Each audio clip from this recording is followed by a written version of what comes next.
السلام عليكم ورحمة الله وبركاته. ازي حضراتكم؟ يا رب تكونوا بخير وبألف صحة وسعادة. وكالعادة يا رب ما تقطع لنا عادة بيننا وبين حضراتكم. ما تنسوش اللايك والشير والكومنت الجميل. وقريت توقعاتكم النهاردة لمباراة القمة بين الأهلي والزمالك.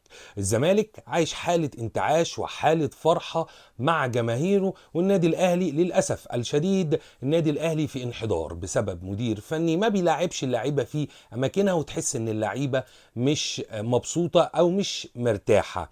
فالنهاردة القمة، خلي بال حضرتك، القمة ما بتتأسي بالطريقة دي. لو حضرتك تفتكر مباراة ال6-1 بين الأهلي والزمالك، نادي الزمالك كان بفريق الأحلام ونادي الأهلي كان لسه مكون فريق وكسب ساعتها 6-1. نادي الزمالك ساعتها خد الدوري.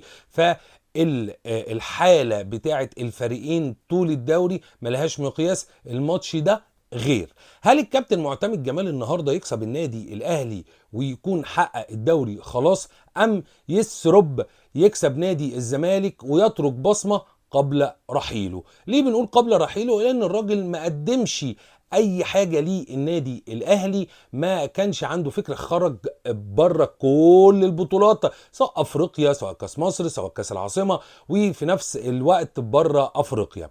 النادي الاهلي النهارده لسه ما رماش الفوطه، ممكن يلحق بالركاب عشان يخش جوه البطوله المحببه لجماهيره اللي هو احنا جماهير النادي الاهلي، هي بطوله افريقيا. خلينا نشوف النهارده ايه اللي هيحصل. النهارده في مباراه قبل مباراة القمة بين بيراميدز وإنبي الساعة 5. المباراة دي مهمة جدا جدا جدا. النادي الأهلي على الورق وعلى يعني بالحسبة لسه ما خرجش بره السباق. طيب تعالى نروح لجماهير النادي الاهلي ونسال ونقول انتوا شايفين مين اللعيب اللي هيبقى مؤثر النهارده؟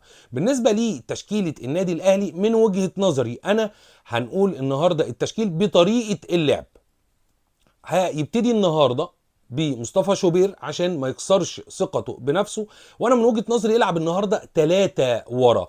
هيلعب بمين؟ برضو انا ممكن انزل الجزار، لعيب مدافع كويس جدا، الراجل جاهز، الراجل الناس كلها بتشكر فيه، هادي رياض، والعب ببيكهام ناحية اليمين. خليني اقول لك برضو ممكن يلعب بمين تاني، يلعب بزيزو، يلعب ب زيزو جاهز 100%، يلعب بديانج، وبرضو مروان عطية. قدام هيبقى امام ممكن تلعب بحسين الشحات، وممكن برضو تنزل تريزيجيه، والناحية التانية يبقى اشرف بن شرقي. ولكن لو هتلعب بقى بطريقة عادية خالص، الطريقة المعتادة، هيلعب بمصطفى شوبير، هادي رياض، واعتقد برضه هو مقتنع جدا جدا بياسين مرعي. هيلعب ناحية الشمال بكوكا، هيلعب ناحية اليمين يعني الاخبار اللي جاية